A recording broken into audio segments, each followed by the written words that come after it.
Bien le bonsoir à vous tous. Découvrons les points saillants de votre journal. Le programme Pacte, c'est un projet qui vise à garantir l'autosuffisance alimentaire et à mettre fin à l'insécurité alimentaire et à la malnutrition. Il a été présenté aux bailleurs de fonds par le vice-président de la République, Timoko Meïlie Koné, lors du sommet à Dakar sur l'alimentation et le développement agricole. Le permis à points entre en vigueur le 1er mars prochain, une disposition en vue de réduire le nombre d'accidents en Côte d'Ivoire. Les conducteurs qui méprisent le code de la route verront ce précieux sésame retiré de leurs documents administratifs. Bonne nouvelle pour certains, d'autres affichent cependant leurs inquiétudes. Vous allez les entendre. Et puis ce sont près de 8 millions de Tunisiens qui ont été appelés ce dimanche aux urnes pour un second tour des législatives. Un scrutin qui se déroule dans un contexte économique et politique morose, alors qu'une majorité de l'opposition a décidé de ne pas y participer. Bienvenue, je le disais à l'instant, présent à Dakar dans le cadre de la cérémonie d'ouverture du sommet sur l'alimentation et le développement agricole. Le vice-président de la République, Timoko Meïlie Koné, a présidé la table ronde de la Côte d'Ivoire. Une occasion pour lui et sa délégation de vendre le programme Pacte des ministères en charge de l'agriculture et des ressources animales et halieutiques. On voit cela avec Mamadou Kwasi. La Côte d'Ivoire en pleine offensive au sommet Dakar 2 pour le financement de son programme Pacte. Un programme qui viendra doubler la productivité agricole tout en mettant l'accent sur les femmes et les jeunes. Ce programme prêt à être mis en œuvre est porté par les ministères en charge de l'agriculture et des ressources animales et halieutiques. Accompagner le secteur agricole dans toute sa diversité végétale et animale pour l'atteinte des objectifs d'autosuffisance alimentaire, de sécurisation alimentaire. Et donc, ce sont au total 8 projets pour la Côte d'Ivoire, donc 3 des ressources animales et halieutiques et 5 de l'agriculture qui ont été ainsi défendus. Les 8 projets présentés dans le pacte reçoivent l'adhésion des partenaires au développement. Le FIDA est déjà en train d'investir à peu près 60 millions de dollars sur 2 projets qui appuient déjà les axes prioritaires du pacte. Nous allons assister le gouvernement pour mobiliser des fonds, y compris des fonds verticaux, qui sont vraiment des financements suffisamment larges, suffisamment grands, qui vont transformer l'agriculture. 375 milliards de francs CFA, c'est ce qu'il faut mobiliser pour le financement du pacte Côte d'Ivoire pour la période 2023-2026. Mais déjà, l'État met sur la table la somme de 54 milliards de francs CFA comme apport initial. Le pacte de la Côte d'Ivoire va reposer sur le principe suivant. Investir pour booster la production agricole et alimentaire. Les investissements seront orientés vers le développement de la production avec une maîtrise totale de l'eau. La promotion de technologies à haut rendement, climato-intelligentes et la promotion de production sous tunnel avec des semences améliorées et des systèmes d'irrigation de pointe. Il va également reposer sur la sécurisation foncière. Président de l'ouverture de cette table ronde avec les bailleurs de fonds, le vice-président de la République a appelé à la mobilisation des partenaires au développement pour l'aboutissement du pacte ivoirien qui met en valeur la triptyque production, transformation et commercialisation. La mise en œuvre du tandem agriculture-élevage quelque chose de très important pour nous, parce qu'il doit permettre une meilleure valorisation du potentiel. Et ça, nous y comptons. La production dans ces 2 secteurs se fera dans une approche filière et de chaîne de valeur pour permettre de rendre cette production accessible, surtout aux lieux de consommation sur l'ensemble du territoire national.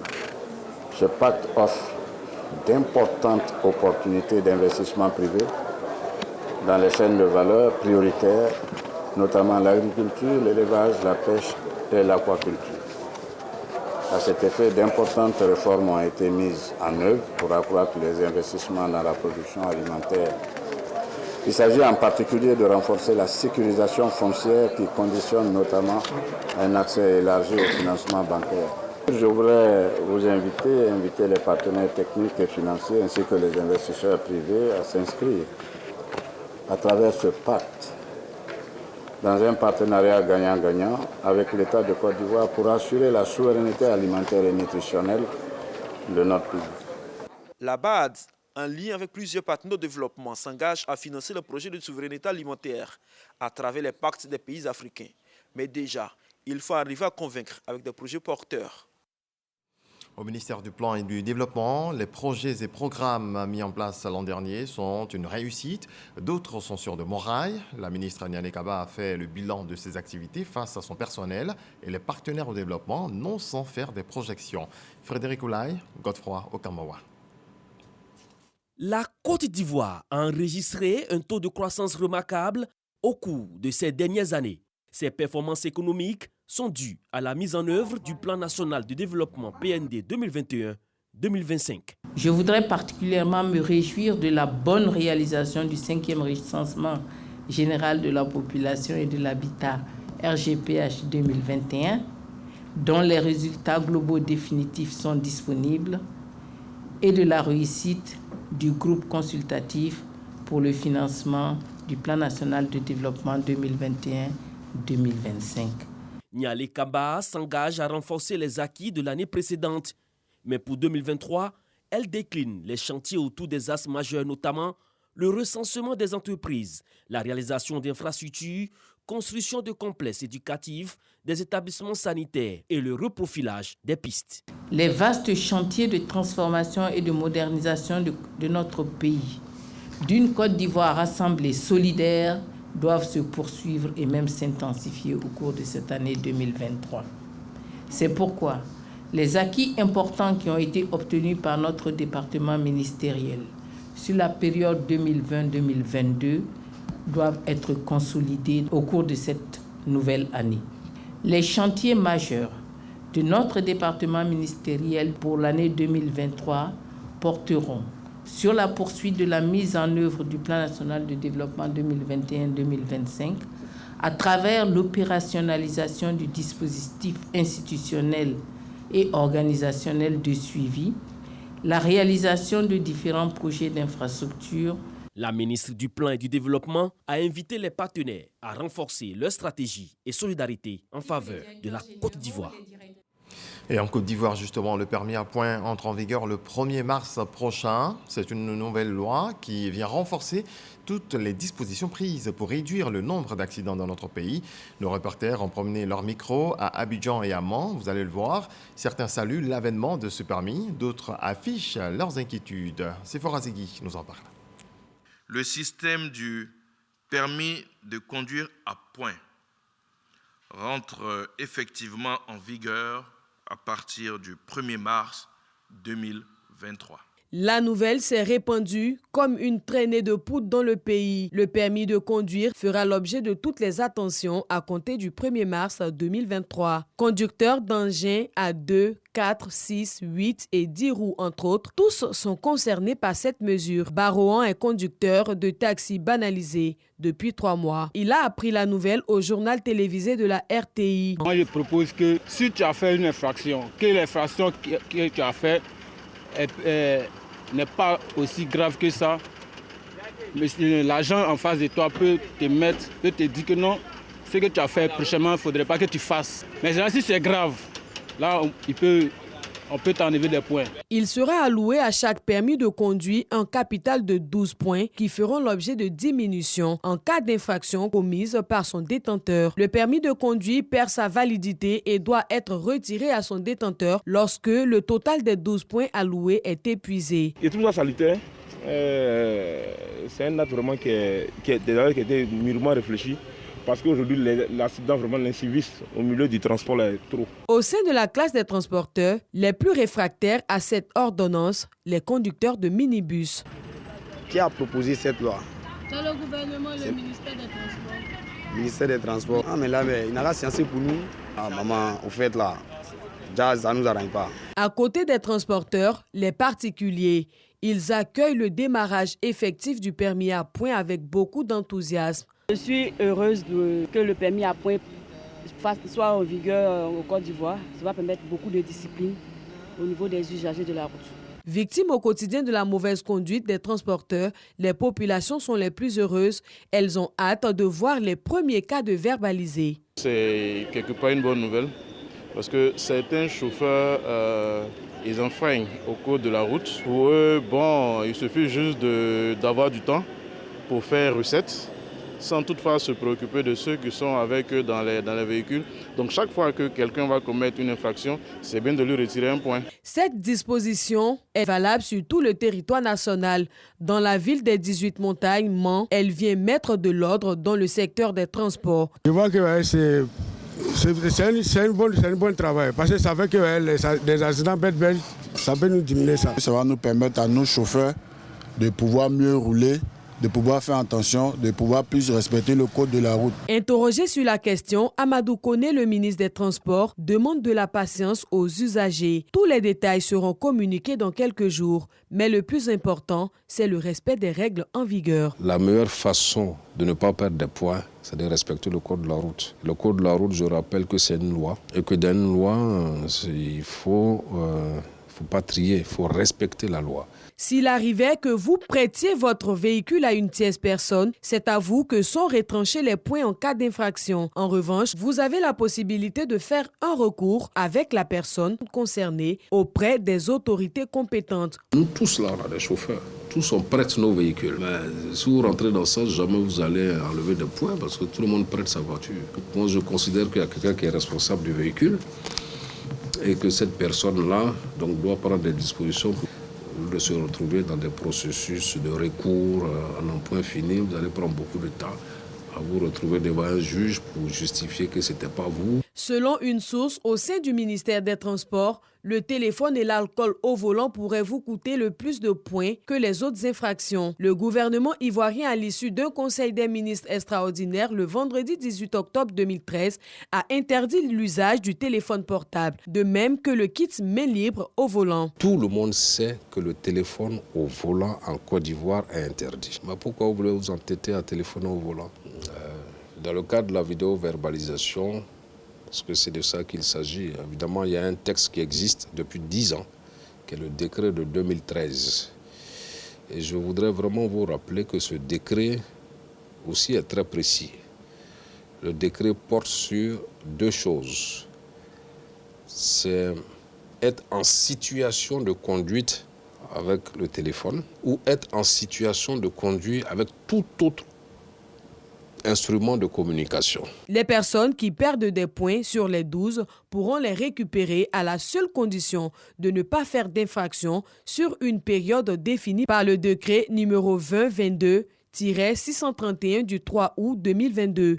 Le conducteur dont le permis est retiré ne peut en obtenir un nouveau qu'après avoir satisfait aux épreuves de son obtention, tel que prévu à l'article 131 du même décret. Le permis à points est une pédagogie, un système d'éducation qui vise à mettre les conducteurs face à leurs responsabilités et appeler à plus de civisme sur les routes ivoiriennes.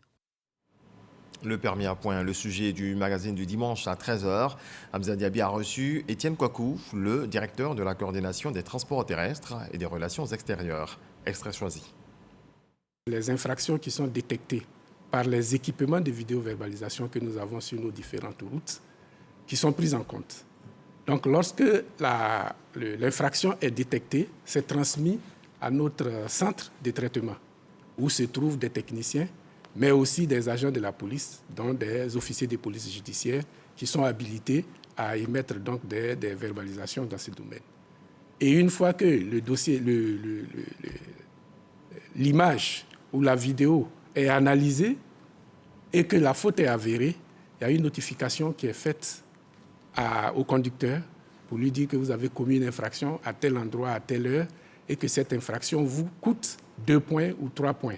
Tout à l'heure, je vais revenir sur la liste des infractions en fonction des points.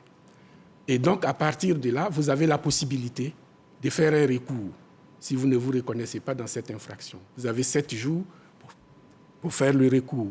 Si au bout de 7 jours, vous n'avez pas fait de recours, c'est acté et donc les points sont retirés. Alors, les recours se font à travers donc, la plateforme e-service du ministère des Transports auprès donc, du CEGIM, le Centre de gestion intégrée de la mobilité. L'absence de feux tricolores peut également causer des accidents de la circulation. À Yamoussoukro, les autorités en ont conscience. Elles ont procédé à l'installation des feux tricolores à plusieurs carrefours jugés accidentogènes. C'est ce que nous apprend Soro Corona. Carrefour Bas-Vert, EPP Zaïre au quartier 220 logements et Carrefour millionnaire de Yamoussoukro. Des carrefours jugés dangereux au vu des nombreux accidents enregistrés en ces lieux. Nous avons trop de carrefours dangereux. Où nous sommes là, vraiment, ça a créé beaucoup d'accidents. À chaque soir, à partir de 18h à la descente, l'heure de pointe, vraiment 1 à 2, c'est toujours comme ça. Des accidents très graves. Avec la réhabilitation des rues de la capitale politique, les accrochages à ces carrefours deviennent récurrents. Pour réduire ces accidents, le district autonome de Yamoussoukro décide d'installer des feux tricolores pour une meilleure régulation de la circulation. Depuis 2022, 4 feux ont été installés et pour 2023, le ministre-gouverneur Augustin Thiam et son équipe prévoient 4 autres feux pour un investissement de plus de 2 milliards de francs CFA. Ces feux tricolores ont été mis officiellement en service par le ministre-gouverneur et les autorités locales. Pour réduire les risques d'accidents, nous pensons que le flot de la circulation doit être régulé. À espace régulier, il faut implanter des feux de signalisation. Le district et la mairie travaillent main dans la main pour assurer la plus grande sécurité possible aux usagers de la route. Maintenant, il s'agit de conseiller les chauffeurs de respecter vraiment les feux de signalisation. Un acte qui soulage les populations. Même nos enfants qui sont intellectuels, qui conduisent, c'est des jeunes gens de 18 à 25 ans, il y a des fois même de 13 ans, mais qui ne maîtrisent pas ce qu'on appelle le code de la route. Mais au moins, avec le feu de signalisation, ils vont comprendre que quand le feu est rouge, ils savent lire. Quand le feu est rouge, ils doivent s'arrêter. Et je pense qu'aujourd'hui, c'est un soulagement pour nous. Ce feu tricolore, ça va limiter le nombre d'accidents, voire 0 accident. C'est l'objectif aujourd'hui. Donc tous les carrefours de Yamoussoukro qui sont vraiment des carrefours dangereux, le Conseil, à travers le ministre du gouverneur Augustin Thiam, a décidé, n'est-ce pas, de pouvoir ces carrefours en feu tricolore. Cette cérémonie de mise en service des feux tricolores est couplée à la première session ordinaire du Conseil du district. Occasion pour Augustin Thiam d'afficher sa vision pour le développement du district. 9 points étaient inscrits à l'ordre du jour de cette session, à savoir examen et adoption du budget primitif de l'exercice 2023, examen et adoption des tasses de l'exercice 2023, examen et adoption du programme triennal 2023, 2024, 2025 du district autonome de Yamoussoukro. On passe au coronavirus. Je vous donne les chiffres de ce dimanche.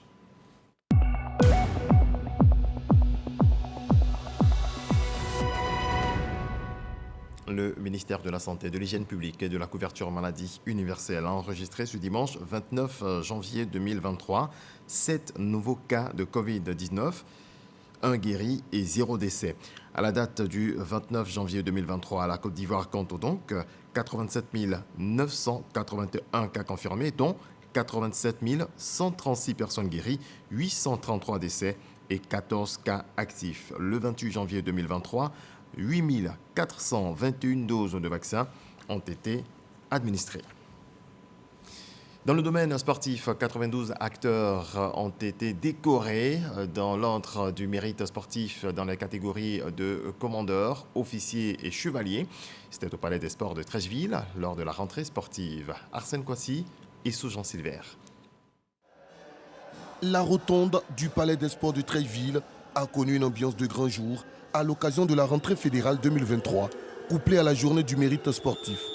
Une rentrée sportive qui débute par une parade des fédérations sportives teintée de démonstrations. Puis vient le moment de distinction de plusieurs acteurs sportifs, dont 10 sont élevés au rang de commandeurs, 12 officiers et 70 chevaliers dans l'ordre du mérite sportif. C'est une motivation supplémentaire, cette distinction, et qui nous permettra de motiver encore toutes nos ambitions en cette année 2023. C'est un démarrage, je pense qu'on ne va plus s'arrêter, on va aller loin. Toutes les fédérations seront mobilisées, le mouvement sportif avec. Pour le premier responsable du sport ivoirien, cette journée du mérite sportif est également un prétexte pour rendre hommage au président de la République pour avoir doté la Côte d'Ivoire de plusieurs infrastructures sportives. Depuis l'indépendance de notre pays, jamais on a autant investi en infrastructures sportives. Ça a été l'occasion pour nous de remercier, au nom du mouvement sportif, le président de la République. Le thème de cette année, le sport comme gisement d'opportunités pour la jeunesse, une jeunesse responsable qui prendra sa place dans la construction d'une Côte d'Ivoire solidaire. Je suis donc comblé de voir que le mouvement sportif a adhéré avec force, vigueur et une exceptionnelle mobilisation au message du président de la République qui a voulu faire de cette année l'année de la jeunesse. Or, nous savons tous la corrélation forte qu'il y a entre la jeunesse et les sports. L'autre moment fort, la remise symbolique d'un chèque exceptionnel de 150 millions de francs CFA aux fédérations sportives pour l'achat des équipements. Décès de l'écrivain Charles Nocan le 1er novembre dernier. Le ministère de la Culture et de la Francophonie lui rend hommage à la Bibliothèque nationale au Plateau. Prestations de slammer, témoignages et plusieurs autres activités ont meublé cette cérémonie. Issa Chonayeo. À 85 ans, l'écrivain Charles Zigwa Gbessi Nocan, plus connu sous le nom de Charles Nocan, a rangé définitivement la plume le 1er novembre 2022 à Abidjan. À l'initiative du ministère de la Culture et de la Francophonie, sa mémoire est honorée. Homme de culture, universitaire et écrivain, tous étaient présents pour rendre hommage à un baobab de la littérature ivoirienne. Et nous voici à l'ombre de nous-mêmes. Charles Nocan, c'est un nom, c'est une figure tutélaire et c'est juste qu'un hommage lui soit rendu. Romancier, poète, essayiste et dramaturge, ce grand homme de la culture laisse un riche et lourd héritage à la postérité en termes de production littéraire. De quoi susciter de l'admiration et du respect des ministres Mariatou Koné et Françoise remarquent. Jeunes étudiants que nous étions, ils nous apprenaient la différence entre en parenthèse et entre parenthèses. Ils nous apprenaient la différence entre une œuvre et une œuvre. Il avait mal, très mal, de voir et de lire les fautes. C'était de véritables cours de savoir parler, savoir s'exprimer, savoir écrire, savoir vivre tout court. L'œuvre littéraire de Charles Nocan est phénoménale, tant du point de vue numérique que par la qualité qui se dégage par ses écrits et de leur profondeur. L'œuvre de Nocan s'est révélée puis s'est imposée à la conscience de tous comme une œuvre majeure. En témoigne le prix d'excellence du président de la République pour la littérature qui lui a été attribué en 2022. Et avant cette date, souvenons-nous du Grand Prix national Bernard Dadier pour la littérature remporté en 2014.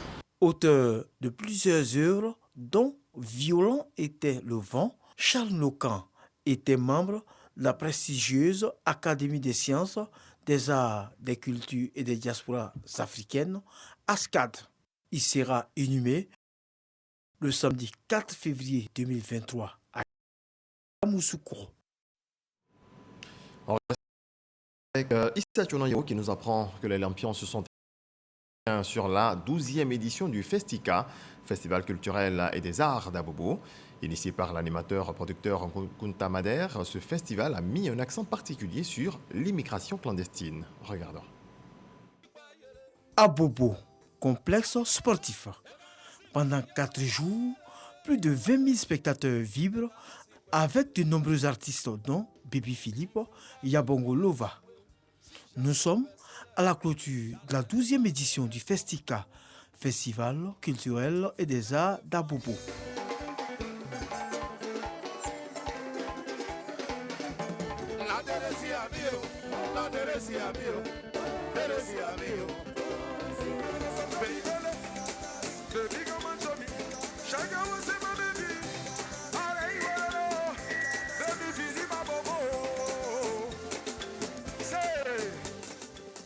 Cette édition du Festica a mis en lumière la musique Akie.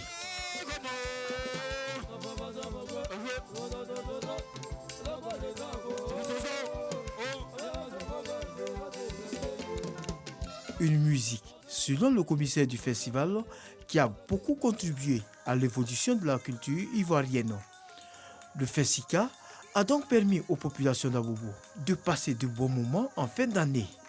Une satisfaction pour l'initiateur.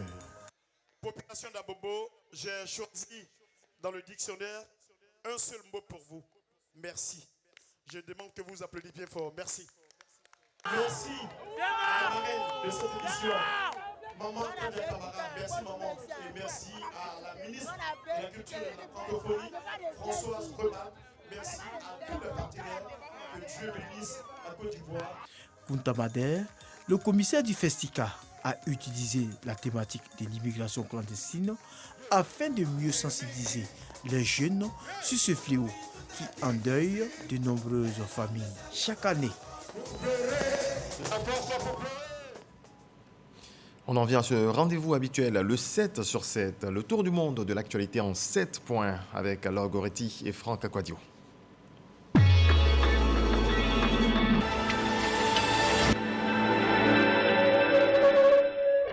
Les ministres des Affaires étrangères de l'Union européenne réunis à Bruxelles acceptent de débloquer à nouveau 500 millions d'euros supplémentaires pour des fournitures d'armement à l'Ukraine et 45 millions d'euros pour la formation des militaires. Deux fusillades en 48 heures sont intervenues dans les exploitations agricoles proches en Californie. Les victimes sont des travailleurs agricoles chinois. L'homme suspecté d'avoir commis cette attaque visant des travailleurs d'origine asiatique a été arrêté. La France va retirer ses forces spéciales déployées au Burkina Faso d'ici un mois, conformément à la demande de la junte au pouvoir. Cette décision intervient après avoir officiellement reçu la dénonciation par les autorités de la transition de l'accord de défense qui liait les deux pays depuis 2018, selon le ministre français des Affaires étrangères. À Port-au-Prince, des bandits armés ont assassiné 6 policiers dans la commune de Liancourt, dans le département de l'Artibonite. Dès la matinée, un mouvement de protestation a été enclenché par des policiers appuyés par les populations. La résidence officielle du Premier ministre Ariel Henry a été prise également pour cible. À quelques jours du 2e anniversaire du coup d'État intervenu en Birmanie, le 1er février 2021, le Haut Commissariat aux droits de l'homme de l'ONU dénonce la situation en Birmanie. Selon l'organisation, au moins 2890 personnes sont mortes aux mains des militaires et autres personnes impliquées dans la répression. Parmi elles, 767 personnes seraient décédées au cours de leur arrestation. Au Sénégal, une des organisations de la société civile dénommée le Forum civil veut une réponse du gouvernement suite aux recommandations de la Cour des comptes sur la gestion des fonds du Covid-19. Fin 2022, dans un rapport, la Cour des comptes avait constaté des surfacturations et des détournements de deniers publics dans la gestion de près de 1 milliard de francs CFA d'un fonds destiné à un plan de résilience pour faire face à la pandémie. Le second tour des législatives en Tunisie s'est déroulé ce dimanche. Les Tunisiens ont été invités à élire 161 nouveaux députés. Le taux de participation était à 4,71% à la mi-journée selon l'instance chargée de superviser le scrutin. Notons qu'au premier tour, le taux de participation était à un peu plus de 11%.